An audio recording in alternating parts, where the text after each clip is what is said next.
Pour savoir ce qu'il y a à comprendre, Mario Dumont.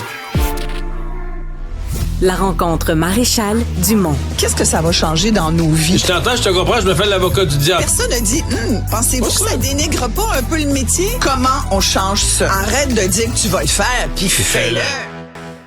Bonjour Isabelle. Bonjour Mario. Le collègue du Trisac t'a fait sursauter ce matin avec ses statistiques trouvées sur les hommes mariés, qui la probabilité d'être gros, d'être plus obèse. Obèse parce qu'ils sont mariés. Et là, j'étais... Tu y crois ou pas? Ben voyons donc. Là, je me suis outré? dit, je suis outré. D'abord, il semble... Là, vous m'avez fait travailler fort ce matin. C'était pas prévu que je fouille dans plein d'études. Avec des statistiques à l'appui, plein d'études sur lesquelles c'est très, très clair, c'est documenté. Le mariage bénéficie d'abord et avant tout à la jante masculine. Les gars, OK, c'est clair, là. Vous, être marié, c'est un bon investissement pour vous. Ah oui? C'est documenté, Mario. Financièrement? Vraiment. Financièrement, c'est clair. Ensuite, on s'occupe de vos bobettes, on fait vos lunchs. Non, jamais. Là, Zéro fois. Je dirais que tu ne peux pas m'interrompre. Il faut que je continue. Après ça, évidemment. Puis, il y a des études aussi qui montrent qu'une femme célibataire vit plus longtemps qu'une femme mariée, justement, parce qu'on se tue à la tâche de s'occuper de vous. Vous êtes comme notre Xème enfant.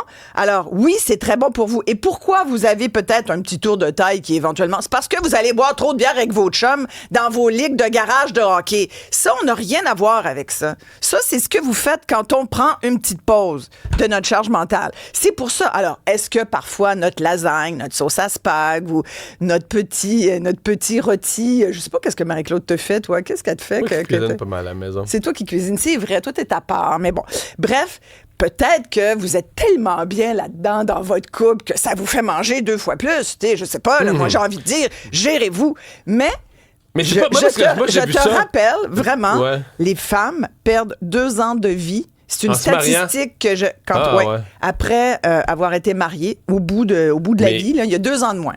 Mais moi, quand Benoît l'a dit, je l'ai pris comme juste à l'inverse. C'est-à-dire? C'est-à-dire que c'est pas que les hommes mariés prennent du poids.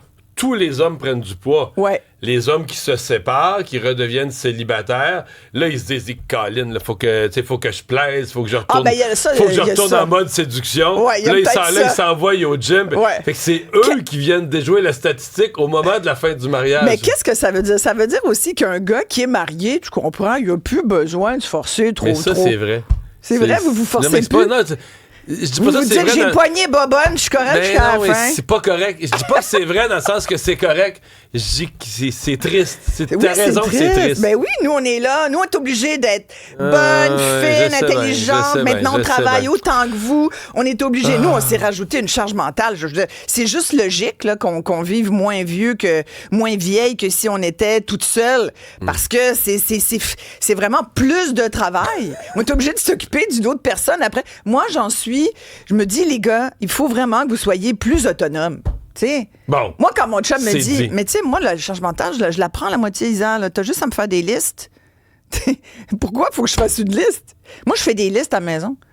Je fais des listes à tout le monde. C'est facile. Moi, je suis même mort que ton chum. Moi, je rêverais que ma blonde...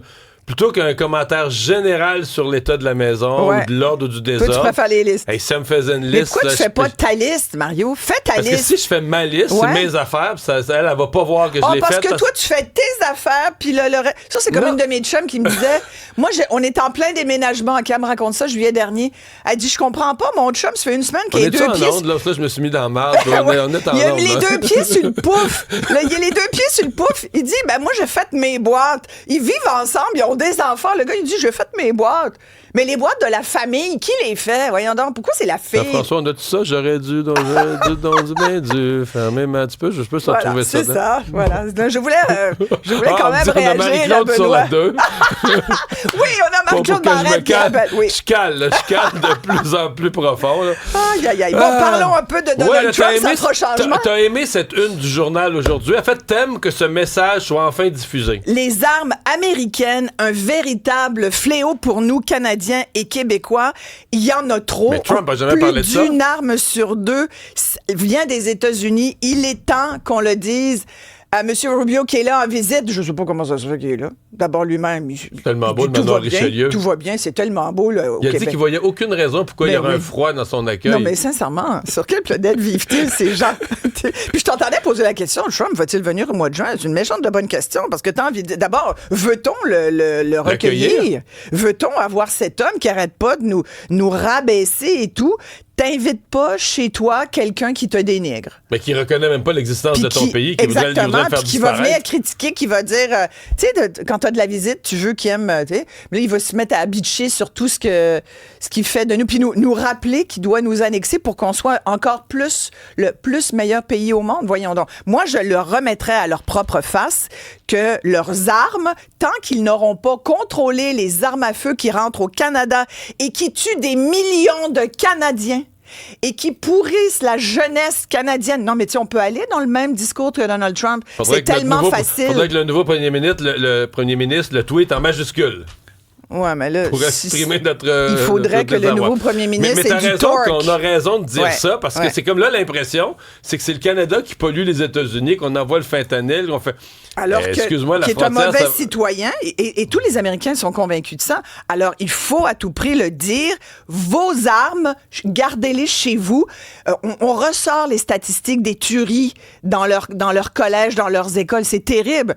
Moi, si j'étais à la place de M. Trump, je m'occuperais vraiment de gérer, mais il peut pas, parce qu'il a été élu de gérer l'enjeu majeur. Ton propre pays. Ben, complètement. Et rapidement, on en a parlé plus tôt, mais Pierre-Hugues Boisvenu va être avec toi pour tout ce processus de libération conditionnelle. Lui, c'est le meurtrier de sa fille. Oui, il y a plus de 20 ans, sa fille Julie a été assassinée et le criminel récidiviste, un gars qui aurait, comme d'autres, pas dû être libéré parce que c'est pendant sa libération qu'il est allé tuer, violer, étrangler Julie Boisvenu. Hugo Bernier est en prison. Il a eu 25 ans sans permis. Il a eu prison à vie, sans libération conditionnelle, avait 25 ans, mais là, ça fait 22 ans à peu près. Mais il a le droit de demander une amélioration de ses conditions. Et là, ça devait être hier matin. Monsieur Boisvenu, j'y avais parlé la semaine qui précédait. Lui, ça fait plusieurs jours qu'il a revit ça. Il s'est présenté là hier. Alors, tout le monde était présent. Ils ont croisé le regard, de ce que je comprends. Mais à la dernière minute, pour une raison obscure, Hugo Bernier a décidé qu'il ne voulait plus demander hier, que ça allait être reporté. Il a demandé un report. Alors, mais t'imagines la douleur de ce père? Moi, je dis t'imagines, puis je veux même pas imaginer ça, tu comprends? Et là, c'est un affront aux victimes. C'est un affront, Mario, à toutes ces familles de victimes. Et moi, je pose la question, tu sais, quand M. Boisvenu dit les criminels ont plus de droits que les victimes aujourd'hui, mais sincèrement, on est obligé, force est de constater que quand on voit ce genre d'histoire-là, ben ça lui donne raison, et c'est malheureux, et ça ne peut pas être comme ça. Alors, je lui parle tout à l'heure. On va l'écouter avec toi à partir de 9h. Merci Isabelle. Merci. Au revoir.